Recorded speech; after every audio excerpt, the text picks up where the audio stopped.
The Crystal Bay Resort's grand lobby sparkled in the late afternoon sun, light dancing across imported Italian marble floors and cascading crystal chandeliers.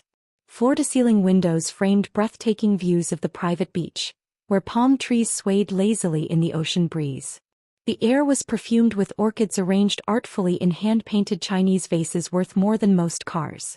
Plush velvet sofas in deep azure invited guests to linger, while staff in crisp white uniforms moved discreetly among the wealthy clientele. In the corner, a baby grand piano played softly, its notes floating through the rarefied air of this exclusive paradise. My family had gathered in their usual spot, the private lounge reserved for elite guests, where a bottle of Dom Pérignon sat sweating in an ice bucket atop their marble table. Mom wore her newest Chanel suit, pearls gleaming at her throat as she sipped champagne with an air of entitled satisfaction. My sister Rebecca adjusted her Cartier watch, making sure the light caught it just right as she gestured dismissively in my direction. Uncle James and Aunt Patricia lounged nearby, both dressed for an afternoon of judging others while pretending to relax. I stood quietly in my simple black dress and flat shoes, letting their disapproving glances wash over me. If only they knew.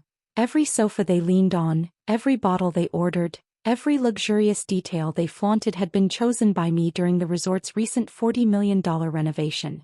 The irony of them trying to kick me out of my own property nearly made me smile. "Really, Emma? This is getting embarrassing," Rebecca announced, setting down her champagne flute with an expensive clink. "You can't keep hanging around here pretending you belong. We've been patient with your situation," Mom added, her voice dripping with false concern. "But this is an exclusive resort. There are standards to maintain." I took a small sip of water, remembering yesterday's meeting with the management team about our record-breaking quarter. The property's value had doubled since my quiet acquisition 3 years ago. "Perhaps a Holiday Inn would be more appropriate," Aunt Patricia suggested with a thin smile. "Or one of those budget chains with the free breakfast buffet. The Hampton Inn is lovely this time of year." Uncle James chuckled, clearly pleased with his wit. "More your speed, wouldn't you say?" I noticed a staff member straighten at the mention of my competitor. Their loyalty since I doubled their salaries and benefits was touching. "I appreciate your concern," I said calmly, glancing at my phone.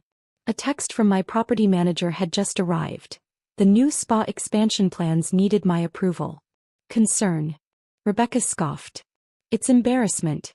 Do you know how it looks having you here in your Target clothes while we're entertaining important guests?" Mom nodded in agreement, fishing a key card from her designer purse. "We've decided it's best if you find other accommodations. Please return this to the front desk on your way out." The weight of the master key in my jacket pocket felt particularly satisfying. "When was the last time you could even afford the daily resort fee?" Uncle James pressed, signaling a waiter for another round of champagne. "This isn't some budget motel." "I manage," I replied softly, exchanging a knowing look with the waiter, one of the staff who'd been present when I announced their year-end bonuses. "Manage?" Aunt Patricia laughed sharply. "On your little secretary salary?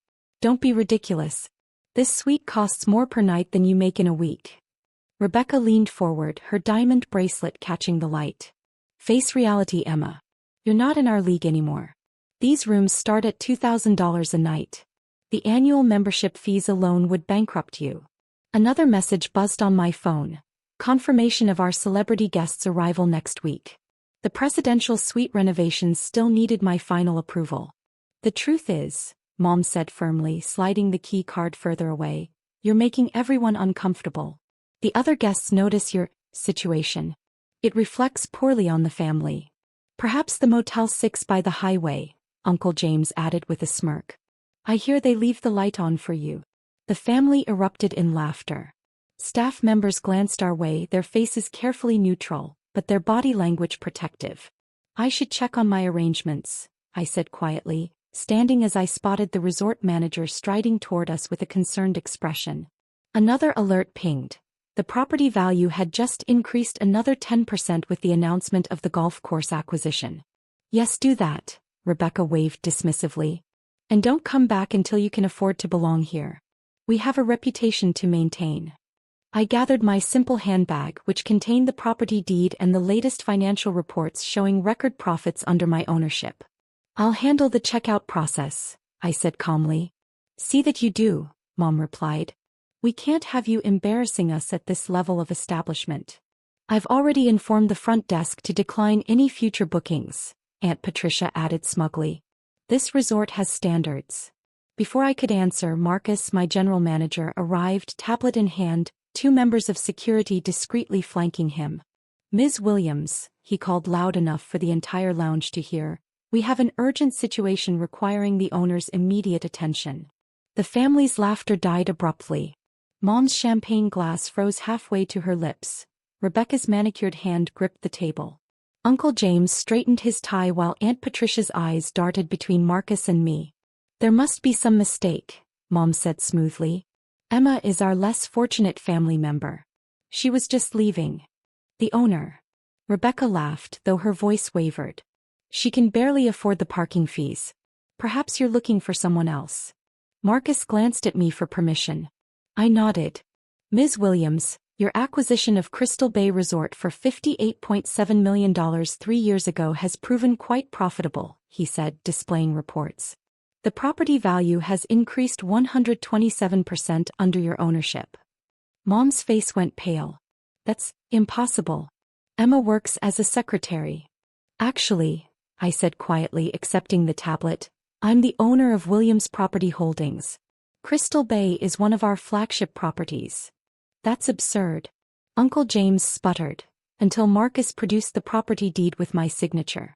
It was a $60 million property, he muttered weakly. $132 million after improvements, I corrected gently. And with the golf course acquisition, the total value passed $150 million this morning. Rebecca's hand shook as she reached for her glass. But, you said you could barely afford the fees. I never said that, I replied. You did.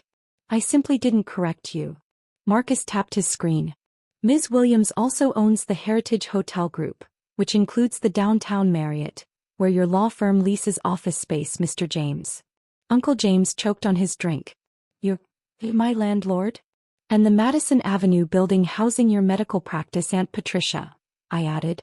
All part of our $300 million portfolio. Her face cycled through several shades of gray. Marcus continued, the Williams Group now controls over $2.8 billion in luxury venues, hotels, office buildings and retail spaces across the region. Mom's composure cracked. Everything, all our favorite places. The head of security approached.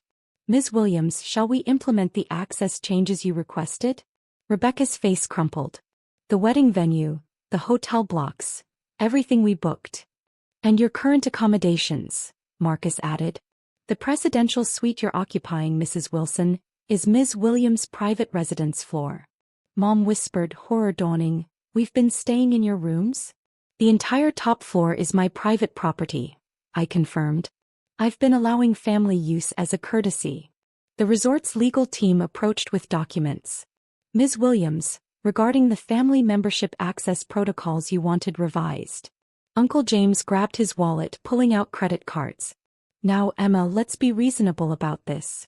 The family discount structure is under review, I said calmly, along with all legacy membership agreements.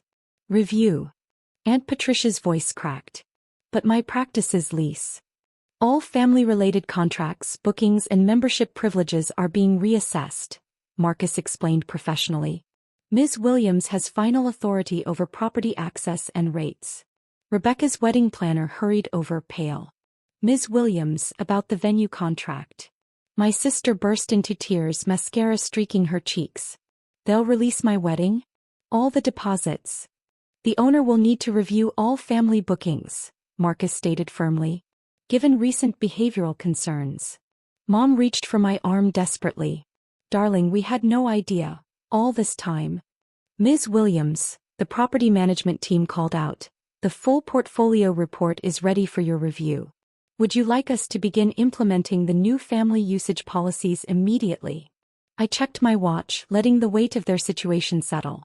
Every property they depended on, every venue, every home, every club they used to display superiority, was quietly under my control.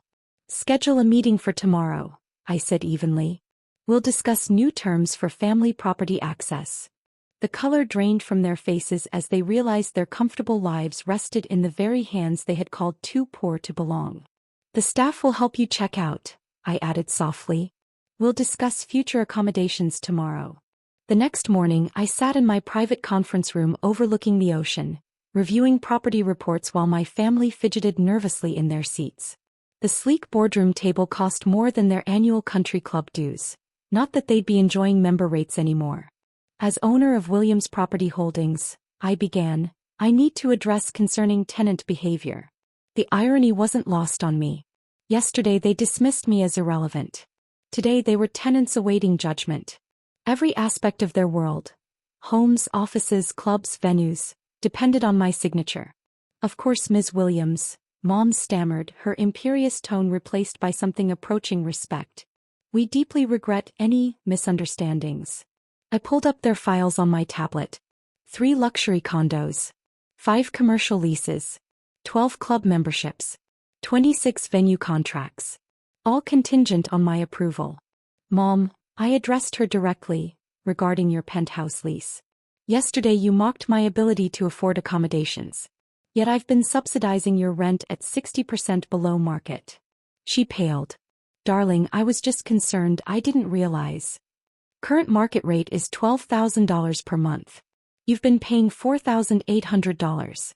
Starting next month, you'll pay standard rates plus a 10% premium for hostile tenant behavior." Her grip on her purse tightened. "But that's triple our rent. We can't possibly." "Perhaps you should find somewhere within your budget," I replied mildly, echoing her own words. "I hear the Hampton Inn is lovely this time of year." Dad cleared his throat nervously. "Now, Emma, about my law firm's office lease." "Yes. The Madison Avenue building." I consulted my notes. "You suggested I stick to budget motels while occupying prime commercial real estate at 40% below market. That pricing is also under review." "But our practice depends on that location," he protested weakly. "Moving would destroy our client base. The new rate will be $175 per square foot, standard for the area, plus penalties for tenant harassment of the owner." Rebecca dabbed at her ruined mascara. "And my wedding venue?" "Ah yes. Crystal Bay Resort." I pulled up her contract. "You told me to find something in my budget while requesting $50,000 in family discounts for your event. That's an interesting approach." "I didn't know," she sobbed. "Please don't cancel my wedding." "The venue is available at standard luxury rates," I replied, "plus a 20% premium for behavioral issues. The same applies to all rehearsal dinners, guest blocks, and spa services." "That would bankrupt us," she whispered. "Financial concerns can be difficult," I said evenly. "Perhaps Motel 6 would better suit your budget. I hear they leave the light on." Uncle James wiped sweat from his forehead. "And the country club memberships?" "All family memberships are suspended pending review," I confirmed. "Your comment about my inability to afford fees while enjoying subsidized access was noted." "But the summer gala," Aunt Patricia began, "has been moved to my new rooftop venue," I cut in. "Standard rates apply. $75,000 minimum for non-preferred clients." They sat in stunned silence. At last they understood. Their lifestyle existed entirely at my discretion. "However," I continued, "I am prepared to offer new terms. Conditional on significant behavioral changes." They leaned forward desperately. "Anything," Mom promised. "First, leases revised to market rate plus 10%. Second, venue and club access restored gradually, probationary. Any dismissive comment will result in immediate termination. Third, all family members will attend monthly property management meetings. The little hobby you dismissed now dictates your lives. Finally," I placed a stack of contracts on the table, "you'll sign updated agreements acknowledging all property access exists purely at the owner's discretion. Your housing security depends on tenant behavior." They signed without hesitation, hands shaking. Marcus entered with fresh reports. "Ms. Williams, the Shanghai acquisition is complete. Total portfolio value just exceeded $3 billion. I nodded, watching my family's eyes widen at the casual mention of my growing empire. "Schedule the integration meeting. Send updated lease terms to all family tenants," Yes, ma'am.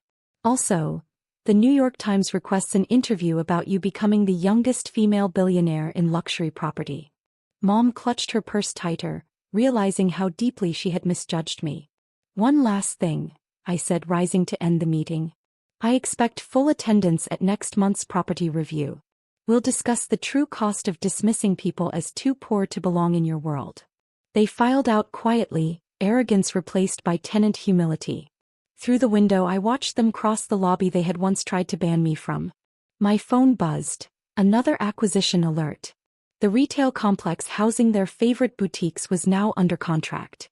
Ms. Williams, Marcus said, holding more documents, shall I implement the new family tenant policies immediately?